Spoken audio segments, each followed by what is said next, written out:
যে হালাল হালাল খেতে হবে আমাদেরকে, হারামের দ্বারস্থ হওয়া যাবে না। আপনার স্বামী যদি হারাম খায়, আপনি স্বামীকে বুঝান, তাকে ওই চাকরি ছেড়ে দিতে আপনি উৎসাহিত করেন। আমি আপনাদেরকে একটা অনেস্টির সাথে একটা কথা বলি, যত এই যে প্রশাসনে যত ঘুষখোর আছে, ঠিক আছে, যত দুর্নীতিবাজ আছে, যত মাদকসেবী আছে, মাদকের ব্যবসায়ী আছে, যত সুদখোর আছে, এরা সবাই কেন এই খারাপ কাজগুলো করে জানেন? তার স্ত্রীকে ভালো রাখার জন্যে, তার মাকে ভালো রাখার জন্যে, তার সন্তানদেরকে ভালো রাখার জন্য। তাহলে স্ত্রী হিসেবে, সন্তান হিসেবে, মেয়ে হিসেবে আপনি বলবেন যে আমাদের এইসব ভালোর দরকার নাই আব্বু,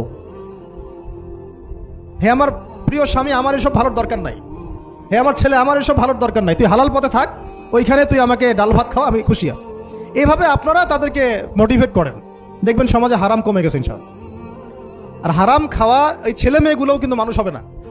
হারাম খাওয়া যে ছেলে মেয়েগুলো রক্ত মাংস করে উঠছে, এরাও কিন্তু মানুষ হবে না।